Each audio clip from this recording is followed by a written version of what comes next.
মহিলারা মান্যতে বেশি পাকা, সামান্য বিপদে মহা মান্যত করে ফেলে। এক মহিলার ছেলে মেয়ে হয় না, আল্লাহরে কইছে আল্লাহ আমার একটা ছেলে দিলে আমি 7 দিন তাজা কবরে থাকবো। কত বড় সাহস চিনতে, মরার পরে থাকবো কি রে, সেই জ্বালায় দমের নাড়ি বার হয়েছে উল্টো বাইস দিয়া, আর সে তাজা অবস্থায় জিন্দা কবরে থাকবে 7 দিন। ছেলে হইছে থাও, ছেলে একটা আল্লাহ দিয়ে দিছে, আল্লাহ তো সরল, কইলেই আল্লাহ মাইনে নেয়। দেশে ছেলে এবার থাক মহিলা না, আজ না কাল, কাল না কত দুধ ছাড়ানো পরে থাক পানি, দুধ ছাড়ার উপর এখন যদি 7 দিন আবার কোন জায়গা কোন তুখানার মধ্যে যে পড়িয়ে মরে, তাহলে একটু আটা টাটা শিখ, স্কুলে যা শিখ, শেষে স্কুলে যাওয়ার পর এর মধ্যে দেশে মুসলমানের গাডা সারুক, তারপরে থাক পানি।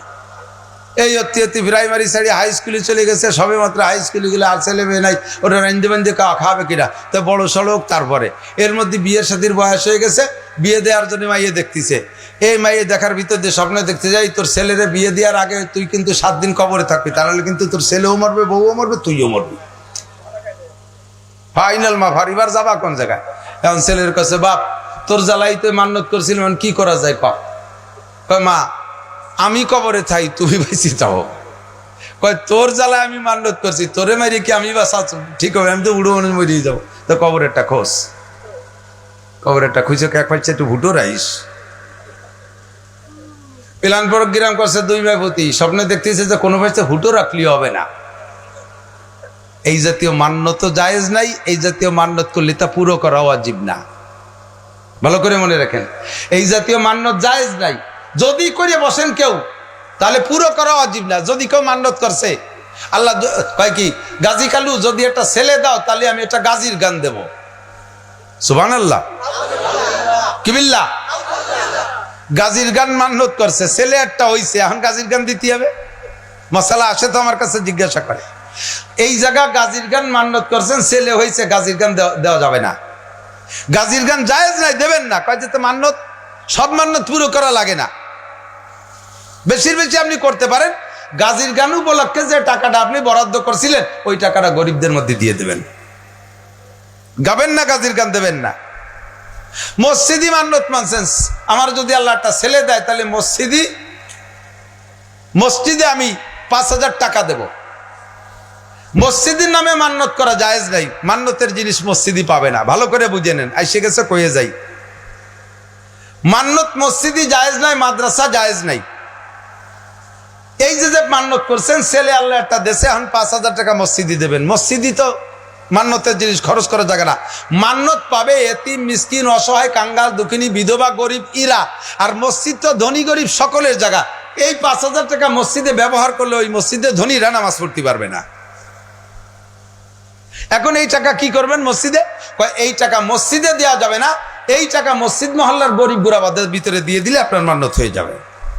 সেদিনকে আমার মক্কা থেকে একজনে ফোন দিয়েছে, কয় হুজুর আমাকে মক্কাই থাকে এক বাঙালি, সে মান্যত করছে আল্লাহ যদি তার একটা ছেলে দেয়, তার কাবা ঘরে সোনার চান দেবে। ছেলে তো আল্লাহ তার একটা দেশে, চানও একটা বানায়নি, আমার কাছে জমা দেশে। তা কি এরবো, কাবা ঘরে দরজায় আছে 2.5 মণ সোনা, তোমার ওই অট্টুক সোনার চানটা কোয়ানে রাখবে? তাই হুজুর কি এরা যাই খন দিতে? আমি তো কোনো গরিব গুড়াবারে দিয়ে খেয়ে গেলাম, কোনো গরিব গুড়াবাগে দে, সে বেঁচে খেয়ে গেলাম। চানের ওজন কট্টুক বানাইছে, কয় যে 1 আনা দিয়ে। কোথায় কাবা ঘরের দরজা 2.5 মণ সোনা, 1 আনা সোনা মানিয়ে তুইছে, হিসেব নিকেশ করে মানতে হয়। এই জাতীয় মান্যতে ইমানের উপরে খতরা হয়। লা তুশরিক বিল্লাহ, আল্লাহর সাথে শিরিক করবা না। আল্লাহ পাক বলে ইন্নাল্লাহা লা ইয়াগফিরু আন ইউশরাকা বিহি ওয়া ইয়াগফিরু মা দুনা যালিকা লিমান ইয়াশা। ও বান্দা, যা করিস আর না করিস, ইমানকে ঠিক রাখবি, ইমান রে ঠিক রাখবি। ইমানের ভিতরে যেন শিরিক না ঢোকে, ইমানের মধ্যে যেন কুফর না ঢোকে। আমার মা বোনরা সতর্ক, এ কাজে মহিলারা বেশি দুর্বল, মোটা মোটা মান্যত করে ফেলাই দেয়। বাবার দরবারে, খাজার দরবারে খাঞ্জেলি মান্যত করে, পীরির দরবারে সে পীরির দরবারে, এ সমস্তগুলো মানবেন না। আরে রসুলের নামে মান্যত করা জায়েজ নাই, সদস্যের নামে মান্যত করা জায়েজ নাই, সরমুনের নামে মান্যত করা জায়েজ নাই, কাবা ঘরের নামে মান্যত করা জায়েজ নাই, মসজিদের নামে মান্যত করা জায়েজ নাই। তা মান্যতটা করবো কার নামে? কয় মান্যত হবে একমাত্র আল্লাহর নামে। কার নামে? মানলে মানবা আল্লাহর নামে। সিস্টেম কি? আল্লাহ তুমি যদি আমার একটা ছেলে দাও, তোমারে 1,000 টাকা দেব। যা কইছি তার প্রতিকৃতি জায়গা মতো আছে, এ জায়গা প্রতিবাদ করেন কা? ঠিকই আছে। আল্লাহ তুমি যদি আমার একটা ছেলে দাও তোমার 1000 টাকা দেবো। আল্লাহ ছেলে একটা দেশে, এবার আল্লাহরে 1000 টাকা দেবেন। আল্লাহ কোন মক্তবে থাকে?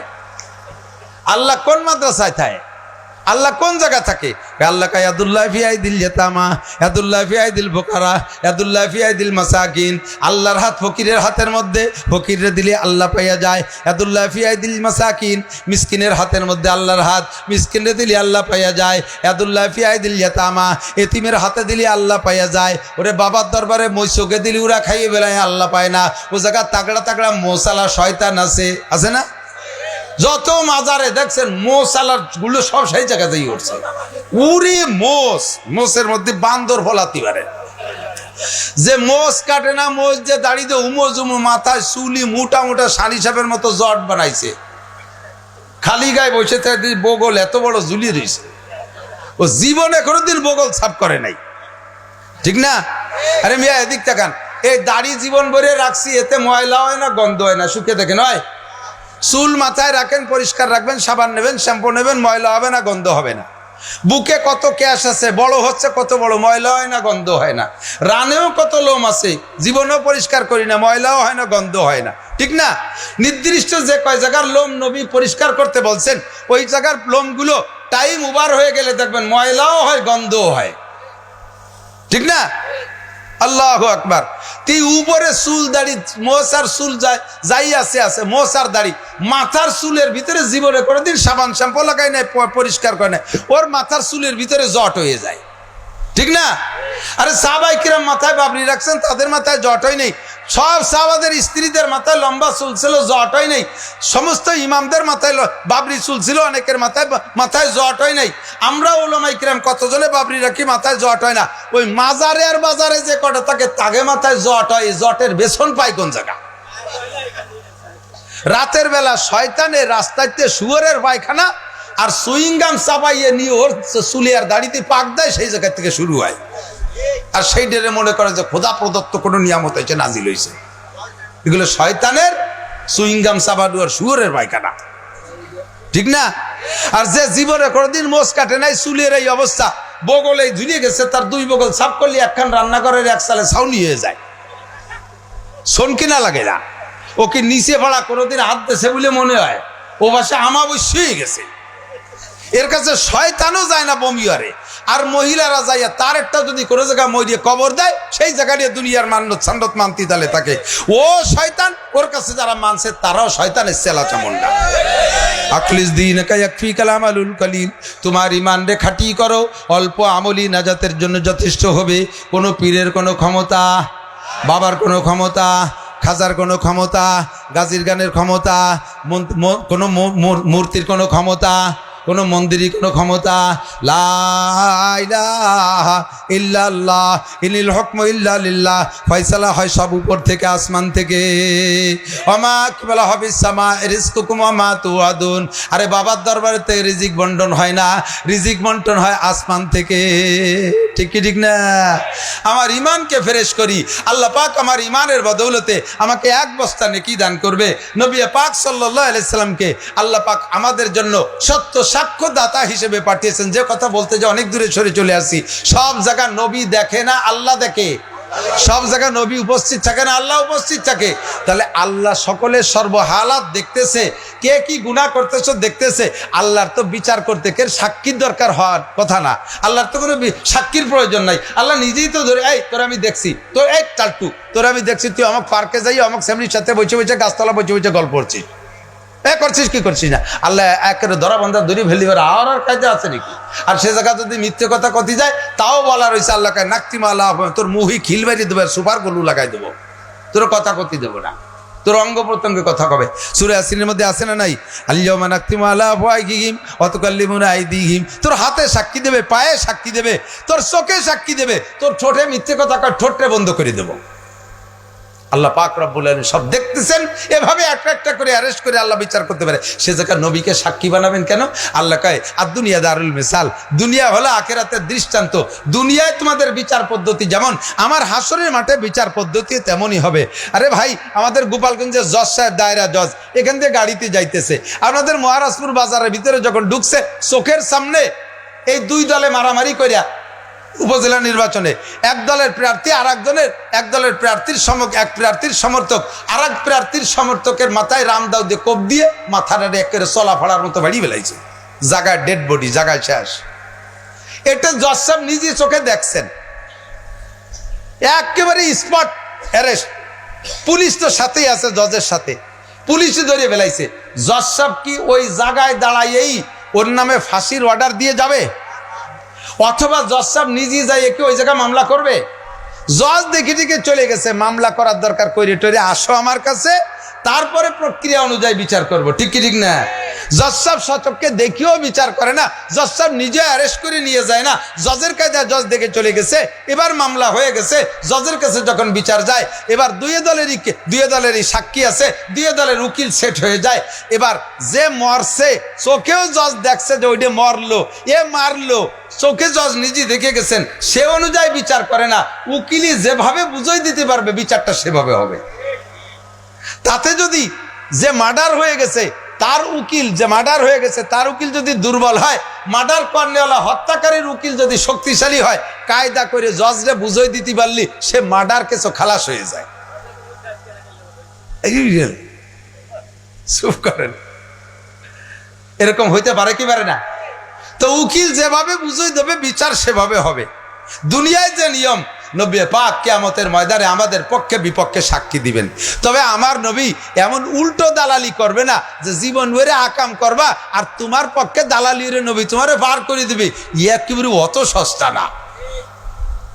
কথা বলেন, নবী পাক সত্য সাক্ষী দিবেন। আর নবী বললেন আল্লাহ সত্য সাক্ষী দিতে তো স্পটে প্রেজেন্ট থাকা লাগে, উপস্থিত থাকা লাগে। আমি যাদের সামনে আছি দেখতেছি আবু জাহেল কলেমা পড়ে নাই, আবু লাহাব পড়ে নাই, উতবা পড়ে নাই, সাইবা পড়ে নাই, ওলীদ ইবনে মুগিরা পড়ে নাই, ওই বুড়ি আমার রাস্তায় কাটা দিছে।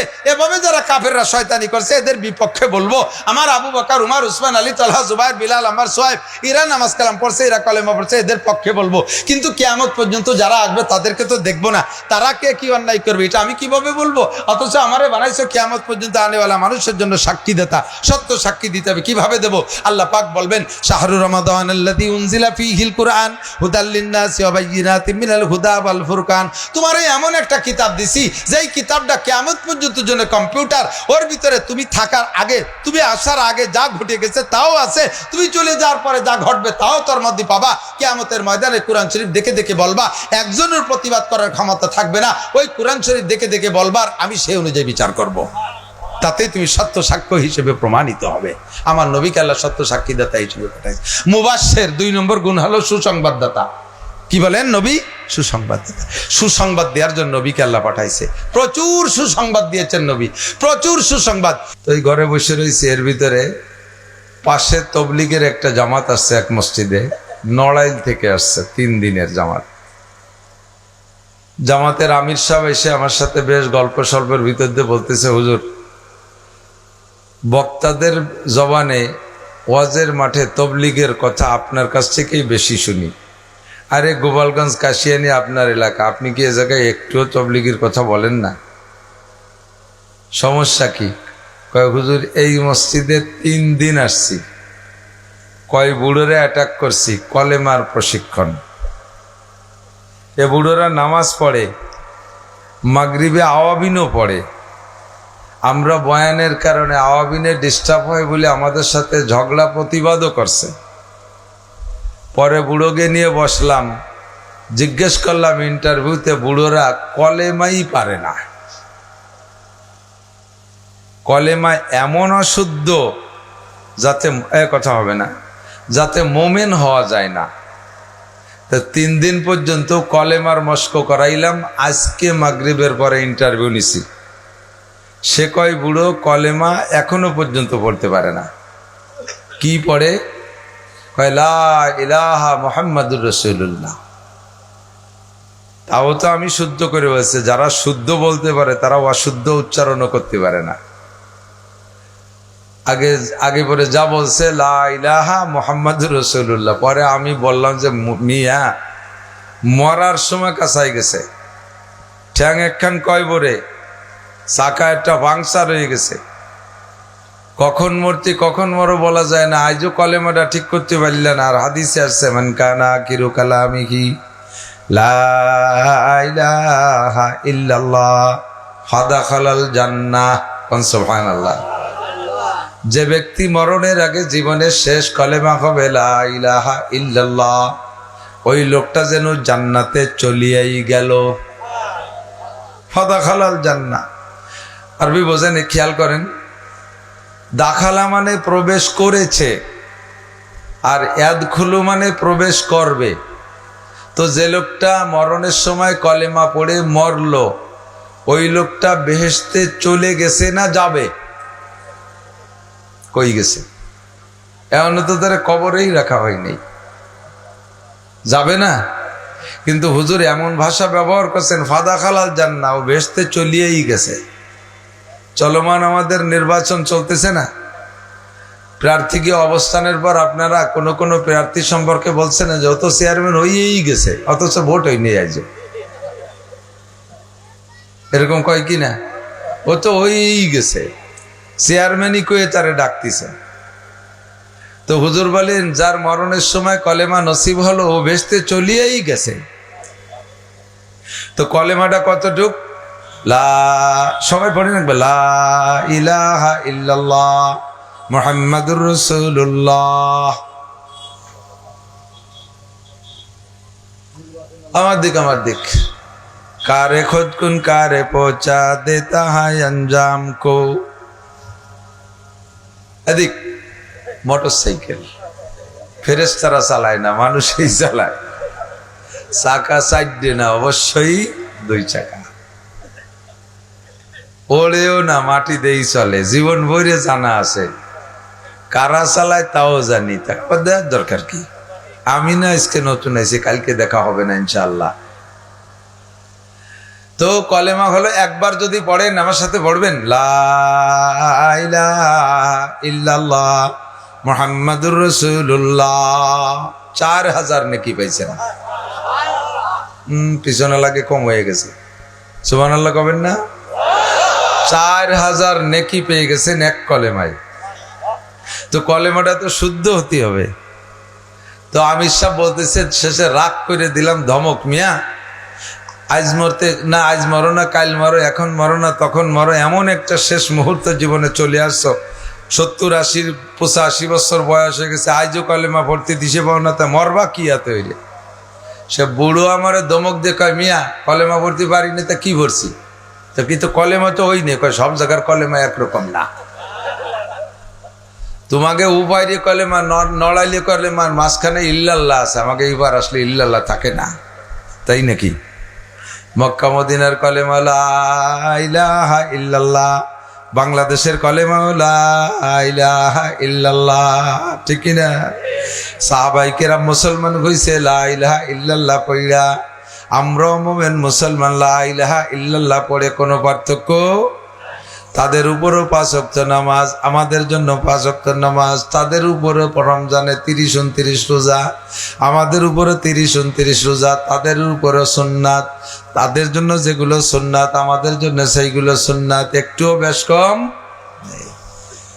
আল্লাহ পার্থক্য কোথায়? তারা সাহাবা নবী আলাইহিস সালাতু ওয়াস সালামকে স্বচক্ষে দেখেছেন। কত মজা! আমরা নবীকে দেখি নাই, ভিতরে জ্বালা আছে না নাই? দরদ আছে না নাই? নবীকে দেখি নাই, মনে একটু জ্বালা ওঠে, আরে মক্কায় যাব, মদিনায় যাব। হুজুর তো হজের কথা বলতেছিলেন। মোহাব্বতের সাথে দোয়া করবেন, রাখে মেরা মাসকান হাওয়ালিয়া কাবা, বনে মেরা মদফান দিয়ারে মদিনা, साहिल से लगा दे मेरे इश्कों की सफीना, आंखों से दिखा दे मुझे मक्का और मदीना, वहाँ जलवा फरमा हयातुन नबी है, वही जायरीन मज़ारे मदीना। जिंदगी भरे शुधु पेपर पत्रिकाय और कैलेंडारे देखी कालो घर, काबा घर, ছবিটা দেখি ওই কালো ঘরটার সব বডিটা কেমন একবার যদি চোখ দিয়ে দেখতে পারতাম। হাজী সাহেব যারা আছেন তারা একটু সাক্ষী দিবেন, কালো ঘরটাকে, কাবা ঘরকে দেখার পরে যে অনুভূতি আসছিল, আল্লাহু আকবার। দেখার আগ পর্যন্ত ওই অনুভূতি ছিল না। হজের থেকে আসার পরে, উমরার থেকে আসার পরে যতবারই আমার বিশ্বাস, যতবার নামাজের জন্য তাকবীরে তাহরিমা বইলা আল্লাহু আকবার বলে সানা বান্দি, মনে হয় যেন কাবাটা আমার সামনে। হাজী সাহেব থাকলে সত্য সাক্ষী দিবেন, মনের ভাব এমন হয় কি হয় না? জিন্দেগি ভরে বাংলাদেশে, জীবন ভরে বাংলাদেশে বসে সালাম পাঠাই, আসসালাতু আসসালামু আলাইকা ইয়া রাসূলুল্লাহ, আসসালাতু আসসালামু আলাইকা ইয়া হাবিবাল্লাহ। যদিও এই সালাম বাংলাদেশে বসে এইভাবে পাঠানো জায়েজ নাই। বাংলাদেশে বসে আসসালাতু আসসালামু আলাইকা ইয়া রাসূলুল্লাহ বলা জায়েজ নাই, আসসালাতু আসসালামু আলাইকা ইয়া হাবিবাল্লাহ বলা জায়েজ নাই। কারণ ইয়া শব্দ ডাকার শব্দ, আরবিতে ইয়া মানে হে। এই ইয়া শব্দটা ব্যবহার করা হয় সামনে উপস্থিত থাকলে। সামনে উপস্থিত থাকলে তাকে ইয়া বলে ডাকতে হয়। নবী তো আমার সামনে উপস্থিত নাই, এই জন্য বাংলাদেশে বলে ডাকবো না। আসসালাতু আসসালামু আলাইকা ইয়া রাসূলুল্লাহ, সালামটা দেব রওজার কাছে যাইয়া। নবী পাক হায়াতুন নবী কবরে জিন্দা শুয়ে আছে। হুজুর বলেন, মান সাল্লা আলাইয়া ইনদা কবরি সামিতুহু, যদি কেউ আমার কবরের কাছে আইসা সালাম দেয়, আমি কবরে জীবিত, আমার উম্মতের ওই সালাম আমি কবরে বইসা শুনি। আমি কবরে শুয়ে তার সালামের জবাব দেই।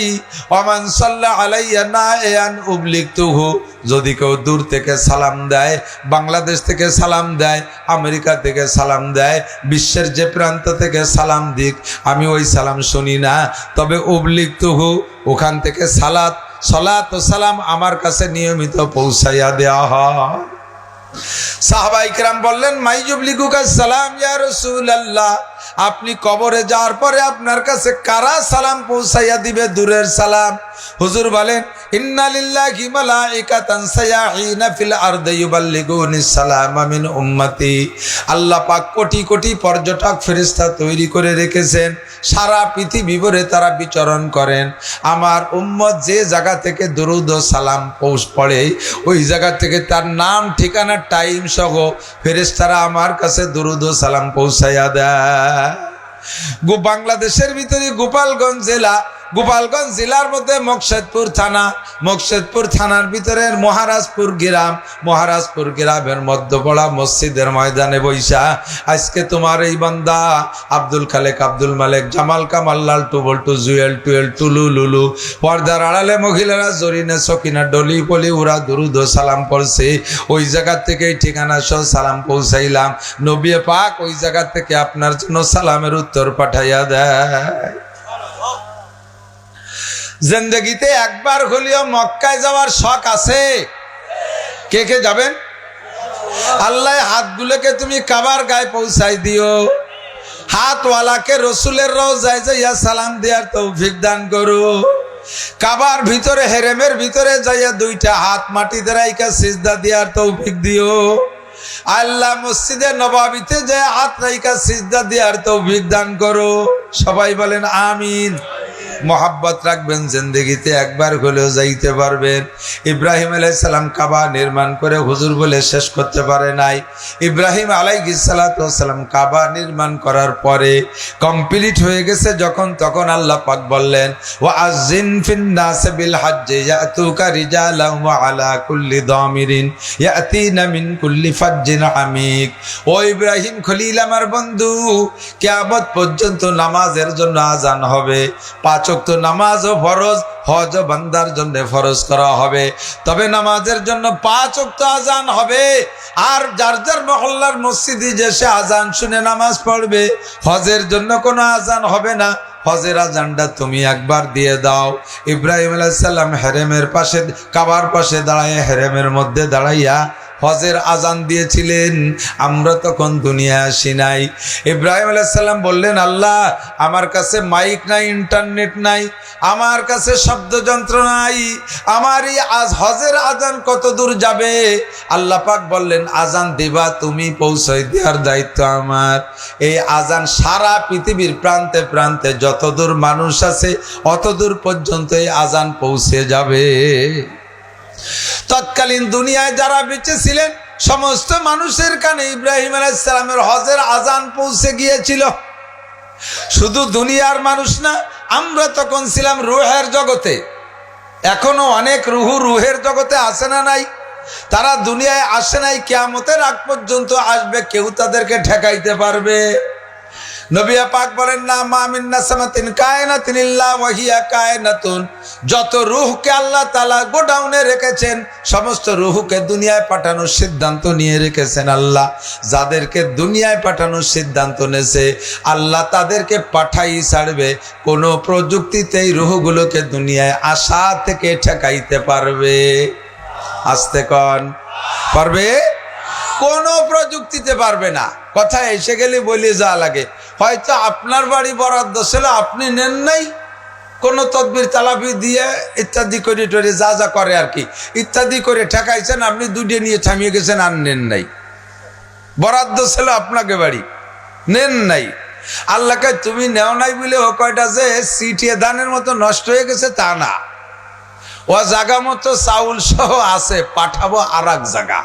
তবে কপাল খারাপ তোর, তুই অসল্লি দুটো নিয়ে খুশি হয়ে থামিয়ে গেছিস, আসল দুটো নিলি না। যে দুটো কাজে লাগবে সেই দুটো নিস নেই।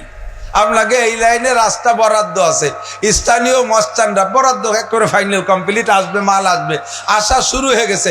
স্থানীয় মস্তানরা যাইয়ে কন্ট্রাক্টরে বাধা দিয়েছে, আমাদের 50,000 টাকা না দিলে কাজ করতে দেবো না। এই মস্তানকে দাপটে তারা রাস্তায় বাস বেঁধে তুইছে।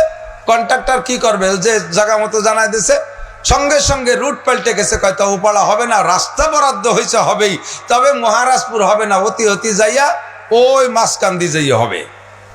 রাস্তা যেটা বরাদ্দ সেটা হবেই হবে। তোমরা নেও নাই, আর এক গ্রামে চলে গেছে, হয় না? এরকম হয় না? কথা হয় না? তোমার বাড়ি বরাদ্দ ছিল, রুহু চারটে ছেলে তোমার বাড়ি বরাদ্দ ছিল, তুমি দুটিয়ে নিয়ে ব্রেক করে দিয়েছো, রাস্তায় বাস বাঁধিয়ে দিয়েছো। আল্লাহ কয় আর দুটিও দেবো না, তা না, দেবো, দুটিরে পাঠাই দেবো অন্য জায়গা। একটা চলে যাবে গোবের ডাঙ্গা, আর একটা চলে যাবে চরমোনাই। তুমি যে দুটিয়ে পাইয়া খুশি, যে দুটিয়ে পাইয়া বাস বাঁধিয়ে দিয়েছো আর নিবা না, সে দুটিয়ে বড় হলি কি হবে তাকে তুমি জানো? কি হবে? বড় হলি একটা এরশাদ শিকদার আর একটা কানা জাহাঙ্গীর, যে দুটি বাড়ি পাইছো আপাতত। আর যে দুটি বাড়ি আসলে এলাকা আলোকিত হয়ে যেত, একটার নাম শামসুল হক আর একটার নাম ফজলুল করিম, সেই দুটি তুমি নেও নাই, আসল দুটি নেও নাই। কথা কর না কে? তো সব রুহু আল্লাহর গোডাউনে আছে, যে কয়টা আল্লাহ দেয়া মঞ্জুর করে নিতে থাকেন, নিতে থাকেন। খাওয়াবে কে? পড়াবে কে? রুজির মালিক কে? এসে গেলে কয়ে যাই, না করলে আর কবে কবে। মুরব্বীরা যারা আছেন বাংলাদেশে, স্বাধীনতা যুদ্ধের সময় ছিলেন, এখনো বেঁচে আছেন, মুরব্বীরা সাক্ষী দেন। বঙ্গবন্ধুর আদর্শে আপনারা যারা মুক্তিযুদ্ধ করে বাংলাদেশ স্বাধীন করলেন, তখন জনসংখ্যা ছিল 7.5 কোটি, ঠিক না? আমি সে সময় খুবই ছোট, একেবারে আইনে যুদ্ধ আমার মনেই নাই। যুদ্ধের 2-4 বছর পরেতে যতটুক মনে আছে, বাংলাদেশের অভাব ভালো করে মনে আছে, চরম অভাব, যুদ্ধ বিধ্বস্ত দেশের যে অভাব, আপনারা মুরব্বীরা তো 100 মনে আছে। না খাওয়ার কষ্ট আমি যতটুক দেখেছি। রাশিয়ান ছাতু মনে আছে নাকি? সিমেন্টের বস্তার মতো কাগজের হলুদ বস্তায় আসতো। এই রাশিয়ান ছাতু রুটি বানাইয়া কাঁচা মাখায় সিনিয়রকে খাওয়া যেত। তারপরে ঘাসের ভাত, চীনের চাউলের ভাত, কত প্রকার অভাব ছিল। এদিক লোক বেশি হয়ে গেছে, এদিক কম হয়ে গেছে। এদিক তাকান, আপনারা তো বিল অঞ্চল, এদিক তো নৌকো খুব ছিল একসময়। নৌকো বাইতে গেলে নৌকোর এক পাশে নিচে হয়ে গেলে আর এক পাশে উঁচু হয়ে গেলে বাইয়ে জুত পাওয়া যায় না। ফের বাঙ্গায় বসছিয়ে না, একটু এদিক টান দেবেন নি, ওই দিক লোক বেশি হয়ে গেছে। যারা একটু বামে বামে চাপিয়ে বসবেন, তারা বামে বামে চেপে বসবেন, তারা একরামের নিয়তে সরে বসার কারণে 10 বছর এতে কাবে সব পাবেন। জাগায় বসে 10 বছর এতে কাবে সব, খালি মাথা ডুললি হবে না, ভাষা সহ সরতে হবে। এর আইলিও জুল দিচ্ছে, অথচ ভাষা সরে না, ওরম হবে না, সব সহ একটু সরে বসেন। আসেন, আল্লাহ একবার গায়ে গায়ে মিশে বসেন। আল্লাহ, কথা সরে চলে যাচ্ছে, এদিকে আসেন, তাড়াতাড়ি শেষ করি। তো সেই অভাব আমরা দেখেছি, ঠিক না? চরম অভাব। আটার যাও মনে আছে?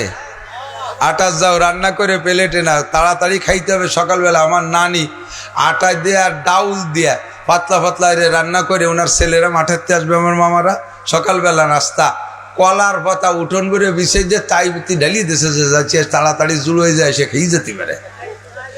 এই কলার পাতা বইরে যাও রান্ধে ঢালিয়ে তুইছে গুগলিতে আড়িয়ে একটা ছুটিয়ে প্রত্যেক পাতার মাথায় মাথায় কামড় দিয়ে দিয়েছে দৌড়, পুরো উঠোন সে নেফা হয়ে গেছে।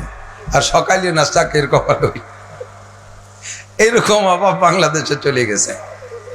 মানুষ ছিল 7.5 কোটি।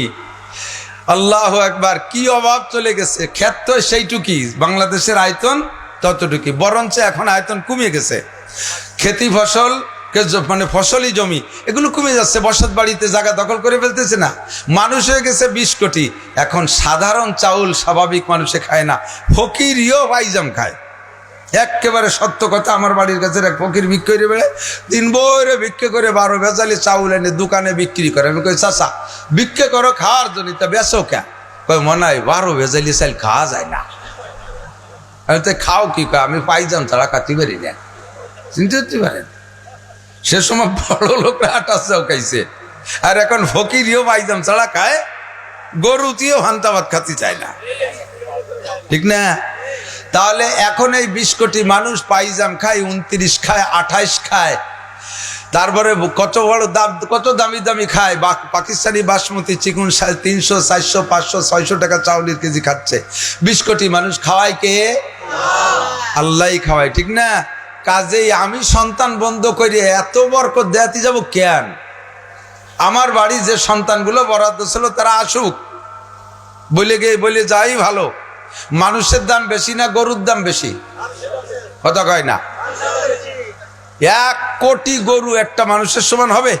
হ্যাঁ, আমাকে এমপি মহোদয় ফারুক খান সাহেব এ সারা বাংলাদেশের সব গরুরে বেশি কি উনার 1 মিনিটই সমান দাম হবে? হ্যাঁ, গরু যত বড় হোক 22 লাখ টাকা কুরবানির হাটে, গাবতলির হাটে বিক্রি হয়, তো 10 তারিখ জিলহজ মাসের 10 তারিখ পর্যন্ত হায়াত শেষ। গরু যত বড় হোক, যত সুদর্শন আইডি হোক, আপনার মাইয়ে বিয়ে দেবেন তার সাথে? আপনার বালের গাইডা যত সুন্দর হোক, ভালো মাইয়ে পাচ্ছেন না, গাইডারে বিয়ে করবে কেউ? গরুর যত বুদ্ধি হোক, তারে কি উপজেলা চেয়ারম্যান বানাবেন? কেউ বানাবে নাকি? কোন প্রাণী যত বুদ্ধিমান হোক, জ্ঞানী হোক আর সুদর্শন হোক, এমপি বানাবো না, মন্ত্রী বানাবো না, জজ বানাবো না, ম্যাজিস্ট্রেট বানাবো না, কোন জায়গায় তাকে কাজে লাগে না। তাকে হায়াত শরীরতল পর্যন্ত শেষ, ঠিক না?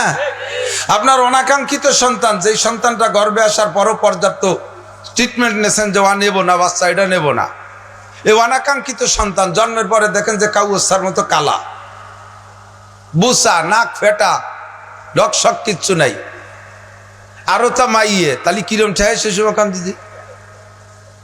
আল্লাহ মাইয়ে ডারে বানাইছে আলাইসা জাকারু কাল উনসা, যদিও কালা, নাক ফেটা, দেখতে ভালো না, কিন্তু এমন একটা মাইয়ে ওইখান স্কুলে যাওয়ার পরে, মাদ্রাসায় যাওয়ার পরে থেকে জুয়েল একবার শুনলেই তা মুখস্থ থাকে, ধীরে ধীরে পড়তে পড়তে ওইটা BCS ক্যাডার হয়ে গেছে।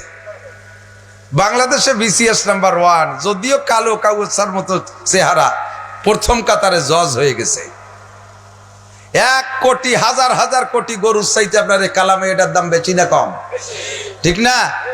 তো গরুর বাচ্চা দেয় গাভীতে, গাভীটা কেনেন আপনি দেখে শুনিয়ে হাটে যায়, যে যেই গাভীতে বছর বিয়ে নিয়ে, তার আগে বাচ্চা দিলে আরো ভালো, 6 মাসে যদি হয় তাহলে আরো ভালো, ঠিক না? যে গরু সারা দুনিয়ার গরু বেচলি একটা মানুষের সমান দাম হয় না, সেই গরুর বাচ্চা জন্ম দেয় যেই গাইতে, সেই গাইটা কেনেন বছর বিয়ে দেখে। আর মানুষ জন্ম দেয় যেই গাইতে, যেই তার আমাদের মাতৃজাতি, সেই মহিলাটা কিনবেন আপনি দেহে শুনে, যে বংশে ছেলে মেয়ে কম, 1টা অথবা 1.5টা অথবা 2টিয়া। আপনার মতো নির্বোধ হতে পারে না, কথা এসে গেল তাই কয়ে দিয়ে গেলাম। আল্লাহ পাক হেফাজত করুক, আমাদেরকে বেশি সন্তানের মা বাবা হওয়ার তৌফিক দান করে বলেন আমিন। নবী পাক নিজেই বলেন, তাজাওয়াজুল ওদুদাল বলুদ ফাইন্নি মুকাসিরুম বিকুমুল উমাম, যে বংশের মায়েরা বেশি সন্তান দেয় সেই বংশে বিয়ে করবা। তোমার শাওড়ির 1 কুড়ি, তোমার 1 ডজন লিও হবে। হ্যাঁ, অত অলিভারা খাতি দেবো কোন যাইতে? খাওয়ানোর দায়িত্ব তোমার কাছে। রুজির মালিক কে? জোর হলো না কে? এদেশের কেউ শান্তি দিতে পারে না, কেউ খাইতে দিতে পারে না। খাওয়ায় আল্লাহ, রুজি দেয় আল্লাহ, সর্বময় ক্ষমতার মালিক আমার আল্লাহ। এক বাপের এক ছেলে 15 বিঘে জমি থুয়ে মরছে। বাপ মরার 3 বছর হইতে সব বেঁচে কিনে তুই ভিটিয়ে ছাড়া হইয়া রাস্তার পাশে ছাবড়ার তলে থাকে, প্রমাণ আছে না নাই? আর বাপে কিছু দিয়ে যায় না, 10টা ছেলে মেয়ে ভ্যান চালায়, খাওয়াই দেয়, কোনো মতে একটু ডাঙ্গর বানায় থুয়ে চলে গেছে। মরার পরে টক টক করে লেখাপড়া শিখে সেগুলো বড় হইয়া একটা ডাক্তার, একটা ইঞ্জিনিয়ার, একটা ওসি, একটা ডিসি, একটা টিওনো, এগুলো ডাক্তার ইঞ্জিনিয়ার হয়ে গেছে। এরকমও প্রমাণ আছে না নাই? তাহলে তোমার অর্থ, বিত্ত, সম্পত্তিতে এতে মানুষ বানাইতে পারে না, এতে খাওয়াইতে পারে না। খাওয়ায় আল্লাহ, পড়ায় আল্লাহ, বাঁচায় আল্লাহ, মারে আল্লাহ, সম্পদের মালিক আল্লাহ। তো আল্লাহ তাআলা সমস্ত রূহকে রুহের জগতে জমা করে রাখছে। যে কথা বলতে যে সরে চলে আসছি, সমস্ত রুহ আমরা ওই জায়গায় ছিলাম। ইব্রাহিম আলাইহিস সালাম হজের আজান দিয়েছে, মনে আছে নাকি? ইব্রাহিম আলাইহিস সালাম হজের আজান দিয়েছে। জীবিত মানুষ যারা দুনিয়ায় ছিল সবাই তো শুনছে। আর রুহের জগতে এই আওয়াজ পৌঁছে গেছে, ও জায়গা থাইকা আমরাও লব্বাইক বলেছিলাম। হজের আজানের জব কি? লব্বাইক। আমার সাথে একটু বলবেন। 1 কোটি হাজি যখন আরাফাতের ময়দান থেকে মুজদালিফার দিকে সন্ধ্যার পরে মাগরিবের আজানের পরে রওনা দেয়, আর সবাই একসাথে তলবিয়া পড়ে, এমন একটা মজার আওয়াজ শোনা যায়, এমন একটা কণ্ঠ আসে, পাগল হয়ে যেতে হয়, মানে দিলটা খুশি হয়ে যায় একেবারে। ওর চাইতে মজা আমি জীবনের কোনোটাই পাই না।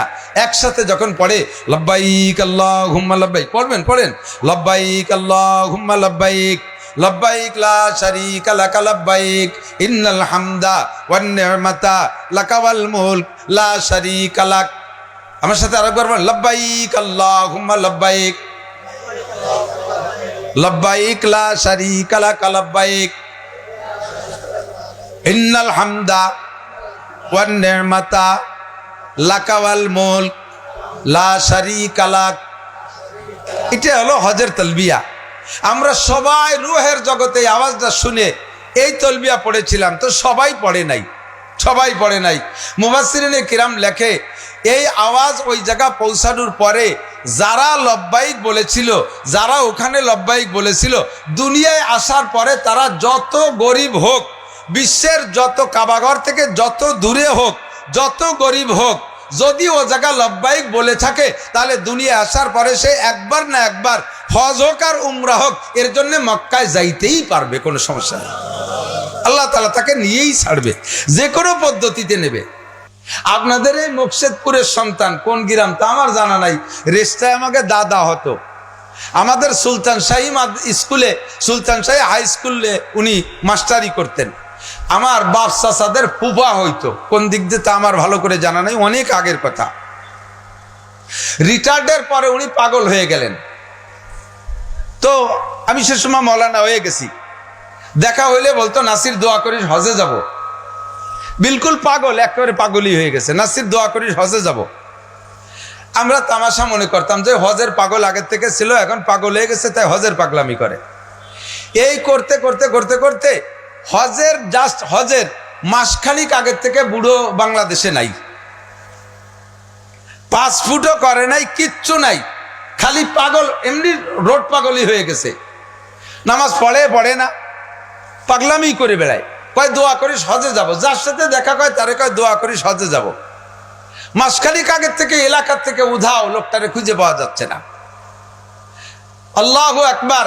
হজ শুরু হওয়ার 3-4 দিন আগে মক্কা থেকে একটা লোক ফোন দিয়েছে বাড়ি, কাকা আমার কাছে আসলো কিভাবে? উনি ঘুরতে তার কাছে গেছে। কার কাছে? উনি ছাত্র বয়সে যে বাসায় লজিং থাকতেন পড়ার জামানায়, সেই বাসাওয়ালার ছেলে মক্কায় চাকরি করে, তার বাসায় যাই উঠছে। সেও দিকে আশ্চর্য, উনি তার কাছে চলে গেছে। কাকা কিভাবে আসলেন? কয় হজে আসছি। পাসপোর্ট? কয় তা জানি না। পাসপোর্টও নাই, ভিসাও নাই, বিমানের টিকিট নাই, হজে চইলা গেল, কে নিল আল্লাহ জানে। সে জায়গার থেকে ফোন করে বাড়ি জানাই দিছে, কাকা আমার কাছে হজে আসছে। এবার হজের জন্য সাথীদের সাথে হজে চলে গেছে। হজ শেষ করার পরে সেও আর তারে খুঁজে পায় না, আর বাংলাদেশে আসে নাই। কোথা থেকে কোথায় চলে গেছে। আল্লাহর আশেক, আল্লাহর পাগল, রহে মেরা মস্কান হওয়ালিয়ে কাবা, বনে মেরা মদফন দিয়ারে মদিনা, ওহা জলওয়া ফরমা হায়াতুন নবী হায়, ওহি জায়রিনে মাজারে মদিনা। জিন্দেগিতে একটা বার হলে যেন আল্লাহ পাক আমাদেরকে হজ নসিব করে, বলেন আমিন। আমার বিশ্বাস 6 বার আমি তো বলেই ফেলাইছি লব্বাইক, 6 বার বলেই ফেলাইছি আলহামদুলিল্লাহ। 28 তারিখে আসছি, ছোট 2 ছেলেকে নিয়ে গেছিলাম রোজার পরে। আমার বয়ানে শুনেছেন, আমার ছেলেরা হাফেজ হলে আমি উমরা পুরস্কার দেই। তো বড় দুটো আগে 19 সালে করাইছি, বড় 2টার আবার দ্বিতীয়টা সে গত আগের রমজানে একা করে আসছে।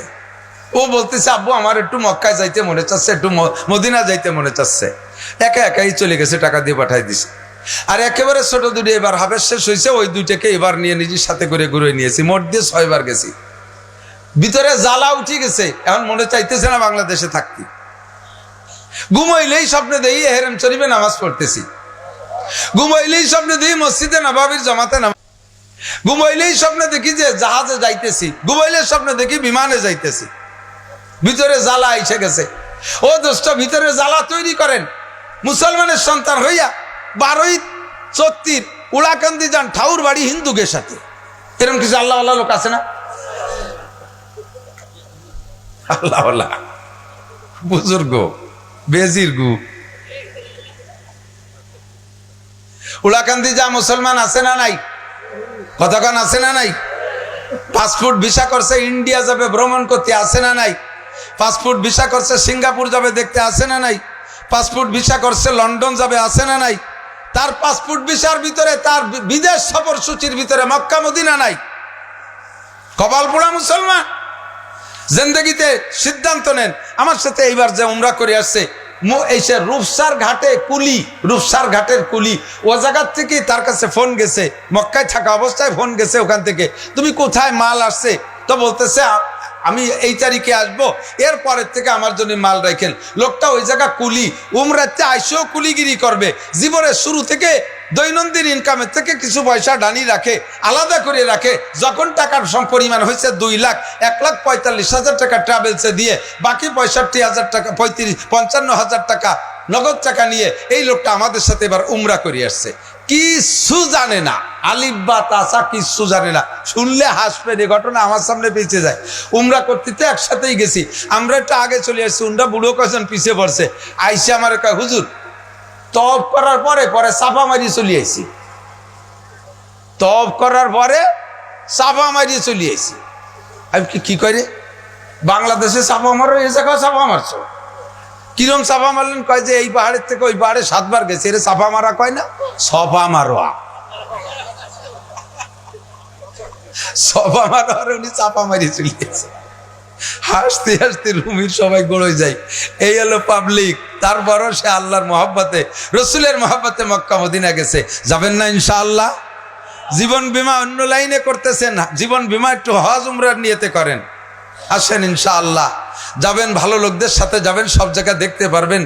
আল্লাহর রহমতে আল্লাহ তাআলা আমাদের সকলকে লব্বাইক বলেছিলাম রুহের জগতে এই প্রমাণ করার তৌফিক দান করে, বলেন আমিন।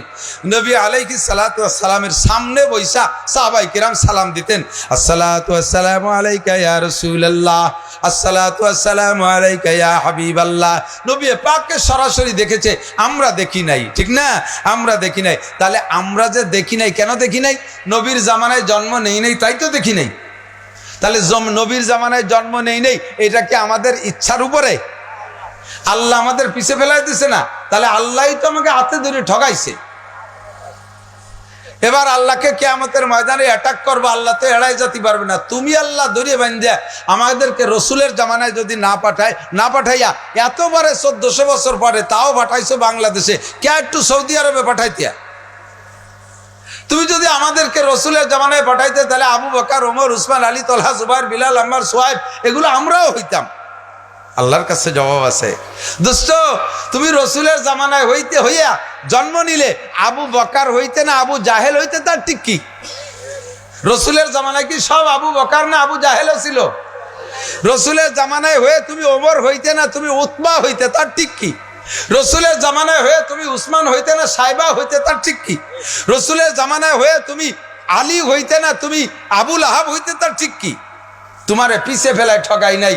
ও বান্দা, আমার রসুলের সামনে বইছে যারা কলেমা লা ইলাহা ইল্লাল্লাহ পড়া কলেমা পড়ে মুসলমান হয়েছে, তাদের ইমানের যে দাম 1400 বছর পরে আইসা বাংলাদেশে জন্ম নিয়া তোমার কপাল খুলছে।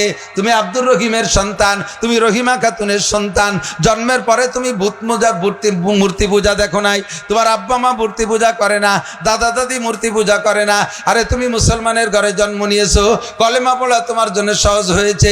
তুমি যদি হিন্দু বুদ্ধ খ্রিস্টানের ঘরে জন্ম নিতে, কলেমা পড়া তোমার জন্য কঠিন হইতো। কথা বলুন ঠিক ঠিক না? কাজেই তোমারে আমি ঠগাই নাই, তোমারে জিতেইছি। 1500 বছর পরে মুসলমানের ঘরে জন্ম দিয়েছি। ও বান্দা, তোমার কলেমার দাম আমার কাছে অত্যন্ত বেশি।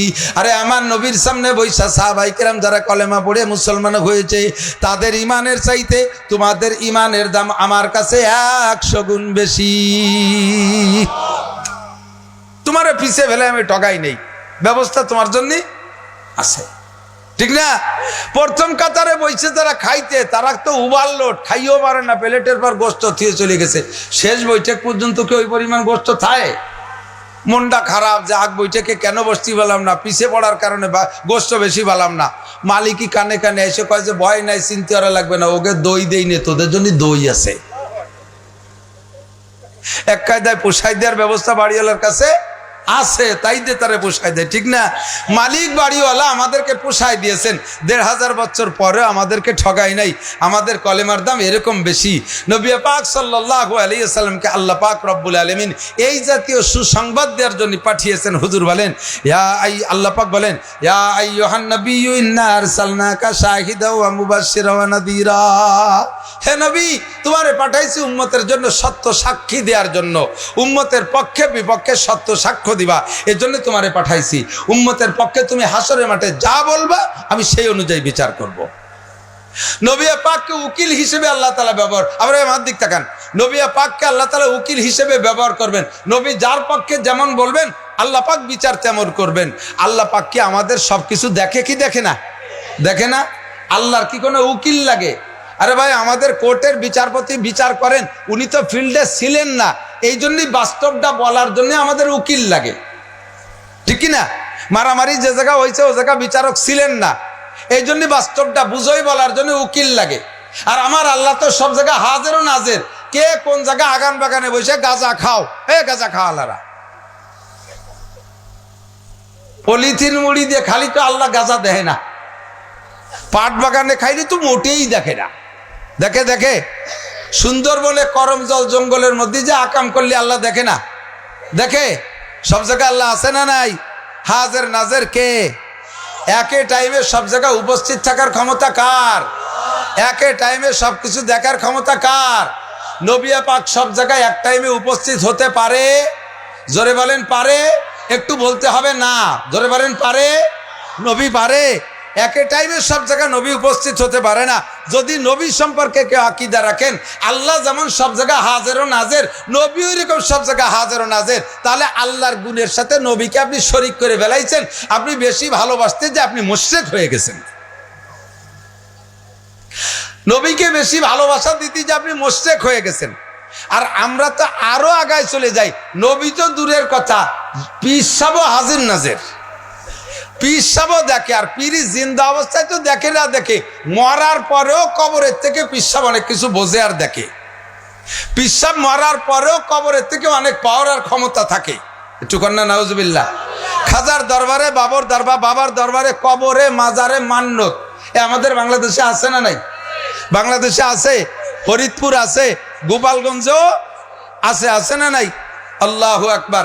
এই জাতীয় আকীদা যে পীর সাহেবের কোনো ক্ষমতা আছে, পীর সাহেব কিছু করতে পারে, পীরের এই ক্ষমতা আছে কবরের থেকে কিছু করতে পারে, ওই লোকটা পাক্কা মুশরিক, পাক্কা মুশরিক।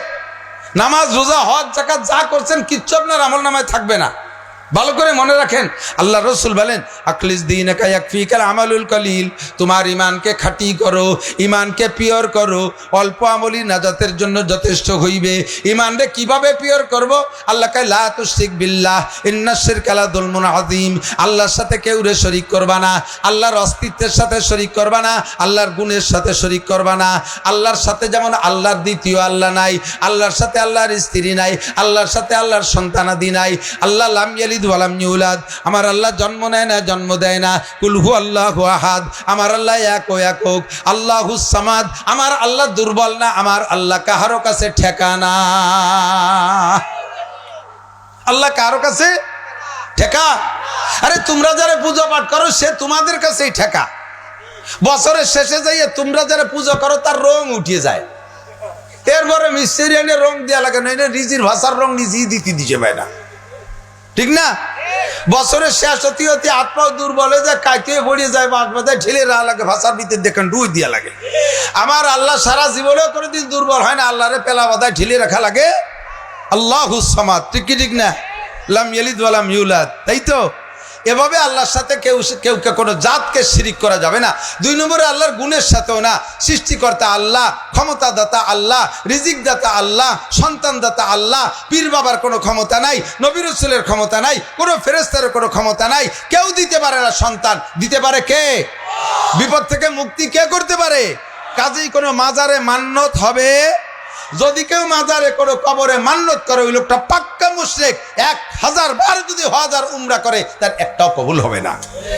সবে কদরে ইবাদত করলে কবুল হবে না, সবে বরাতের ইবাদত কবুল হবে না, 5 ওয়াক্ত নামাজ জামাতে পড়লে কবুল হবে না, ওর তিলাওয়াতও কবুল হবে না, ওর কোনো ইবাদত কবুল হবে না। হাত্তাকে ও যদি অন্য গুনাহ থেকে তওবাও করে তার তওবাও কবুল হবে না। বুঝে আসছে নাকি? মহিলারা মান্নতে বেশি পাকা, ঠিক না? সামান্য বিপদে মহা মান্নত করে ফেলে। এক মহিলার ছেলে মেয়ে হয় না, আল্লাহরে কইছে আল্লাহ আমার একটা ছেলে দিলে আমি 7 দিন তাজা কবরে থাকবো। কত বড় সাহস চিনতে!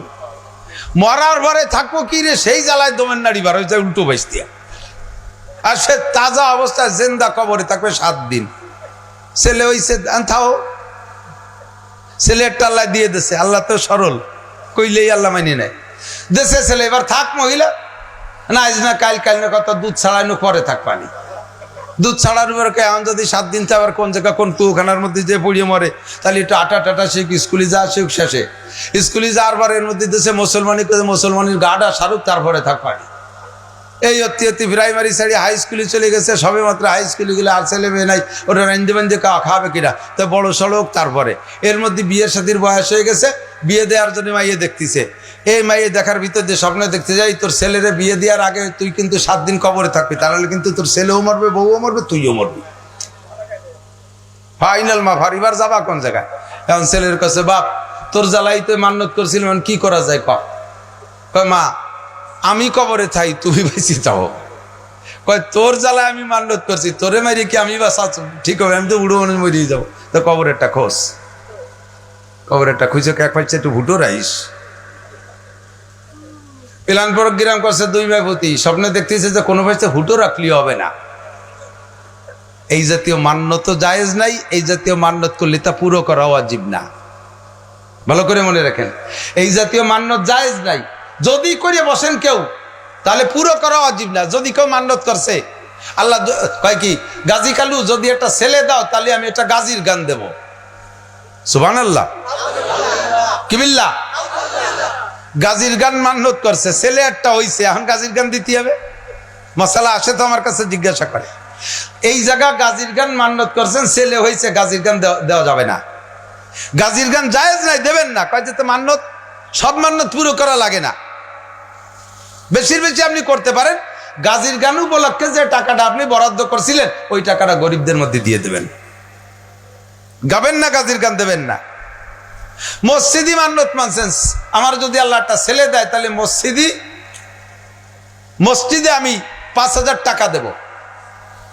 মসজিদের নামে মান্যত করা জায়েজ নাই, মান্যতের জিনিস মসজিদি পাবে না। ভালো করে বুঝে নেন, আইসে গেছে কয়ে যাই, মান্যত মসজিদি জায়েজ নাই, মাদ্রাসা জায়েজ নাই। এই যে মান্যত করছেন, ছেলে আল্লাহ একটা দেশে, এখন 5000 টাকা মসজিদি দেবেন। মসজিদি তো মান্যতের জিনিস খরচ করা জায়গা না। মান্যত পাবে এতিম, মিসকিন, অসহায়, কাঙ্গাল, দুঃখিনী, বিধবা, গরিব ইরা।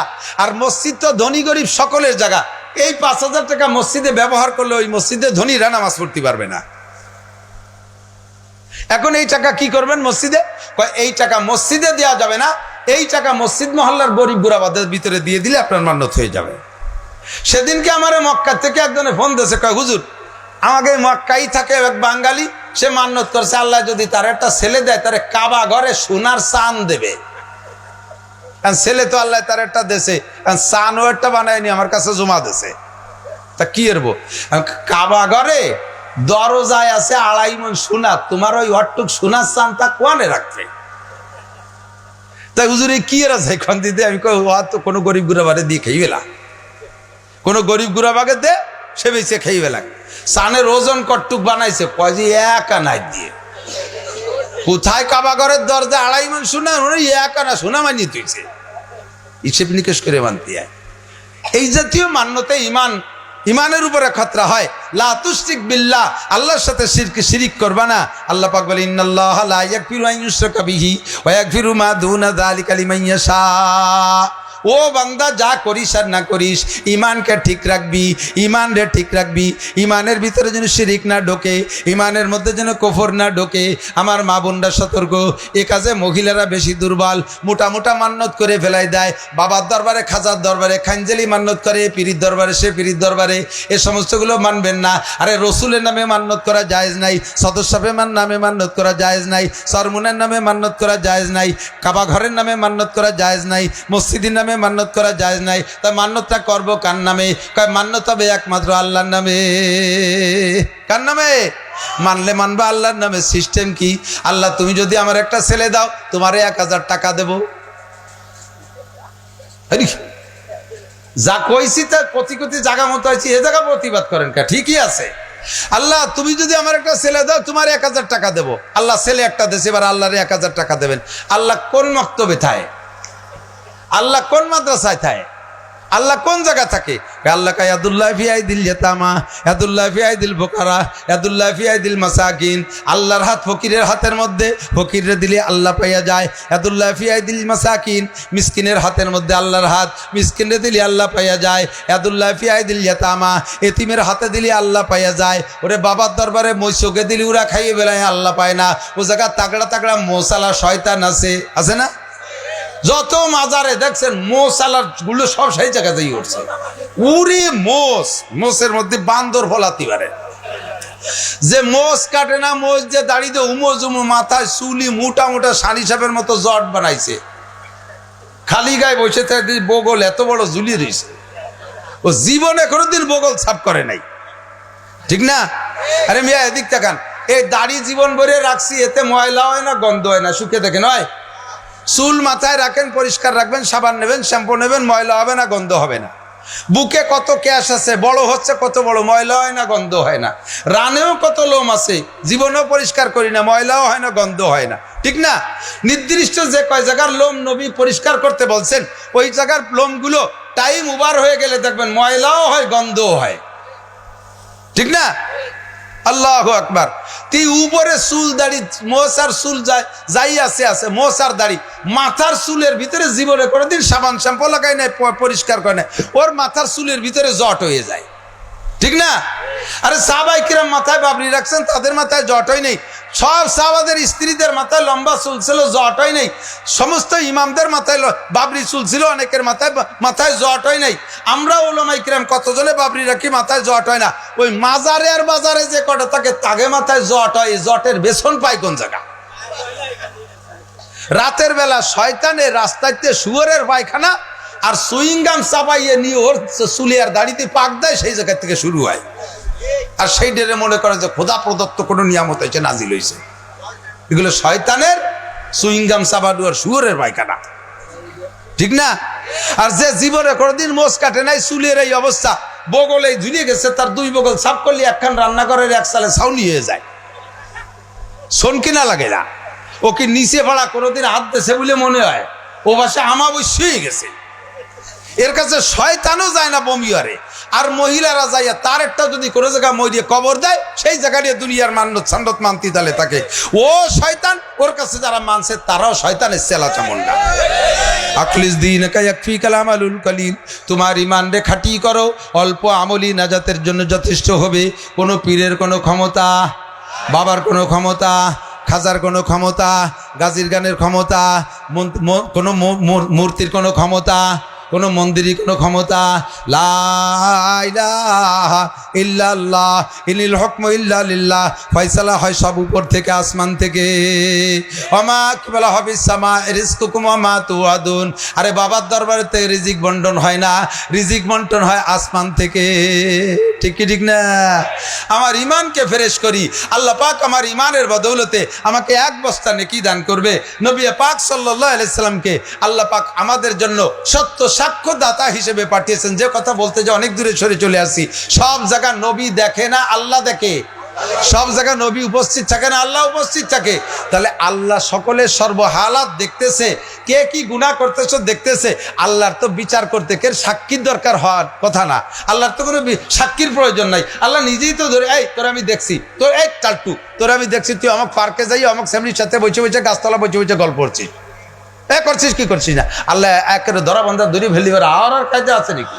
আর সে জায়গা যদি মিথ্যে কথা কথি যায়, তাও বলা রয়েছে আল্লাহ কায় নাকতিমা আল্লাহ, তোর মুহি খিল বাড়ি দেবো, সুপার গলু লাগাই দেবো, তোর কথা কথি দেবো না, তোর অঙ্গ প্রত্যঙ্গে কথা কবে। সূরা ইয়াসিনের মধ্যে আছে না নাই, আল-ইয়াওমা নাকতিমু আলা আফওয়াহিহিম ওয়া তুকাল্লিমুনা আইদিহিম, তোর হাতে সাক্ষী দেবে, পায়ে সাক্ষী দেবে, তোর চোখে সাক্ষী দেবে, তোর ঠোঁটে মিথ্যে কথা কয় ঠোঁটে বন্ধ করে দেবো। আল্লাহ পাক রব্বুল আলামিন সব দেখতেছেন, এভাবে একটা একটা করে অ্যারেস্ট করে আল্লাহ বিচার করতে পারে। সে জায়গায় নবীকে সাক্ষী বানাবেন কেন? আল্লাহ কয় আর দুনিয়া দারুল মিসাল, দুনিয়া হলো আখিরাতের দৃষ্টান্ত। দুনিয়ায় তোমাদের বিচার পদ্ধতি যেমন, আমার হাসরের মাঠে বিচার পদ্ধতি তেমনই হবে। আরে ভাই, আমাদের গোপালগঞ্জের জজ সাহেব, দায়রা জজ, এখান থেকে গাড়িতে যাইতেছে, আপনাদের মহারাজপুর বাজারের ভিতরে যখন ঢুকছে, চোখের সামনে এই দুই দলে মারামারি করিয়া উপজেলা নির্বাচনে এক দলের প্রার্থী আর এক দলের প্রার্থীর এক প্রার্থীর সমর্থক আর এক প্রার্থীর সমর্থকের মাথায় রামদাও দিয়ে কোপ দিয়ে মাথাটা একেবারে চলা ফাড়ার মতো বাড়ি বেলাইছে, জায়গায় ডেড বডি, জায়গায় শেষ। এটা জজ সাহেব নিজে চোখে দেখছেন, একেবারে স্পট অ্যারেস্ট। পুলিশ তো সাথেই আছে, জজের সাথে পুলিশে ধরে বেলাইছে। জজ সাহেব কি ওই জায়গায় দাঁড়াইয়েই ওর নামে ফাঁসির অর্ডার দিয়ে যাবে? অথবা জজ সাহেব নিজে যাই কি ওই জায়গায় মামলা করবে? জজ দেখে দেখে চলে গেছে, মামলা করার দরকার কইরে টরে আসো আমার কাছে, তারপরে প্রক্রিয়া অনুযায়ী বিচার করব। ঠিক কি ঠিক না? জজ সাহেব সচককে দেখিও বিচার করে না, জজ সাহেব নিজে অ্যারেস্ট করে নিয়ে যায় না, জজের কাছে জজ দেখে চলে গেছে। এবার মামলা হয়ে গেছে, জজের কাছে যখন বিচার যায়, এবার দুই দলেরই সাক্ষী আছে, দুই দলের উকিল সেট হয়ে যায়। এবার যে মরছে চোখেও জজ দেখছে যে ওইটা মরলো, এ মারলো, চোখে জজ নিজে দেখে গেছেন, সে অনুযায়ী বিচার করে না। উকিলই যেভাবে বুঝাই দিতে পারবে বিচারটা সেভাবে হবে। তাতে যদি যে মার্ডার হয়ে গেছে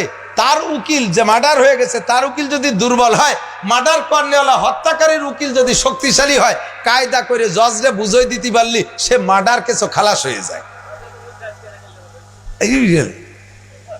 চুপ করেন।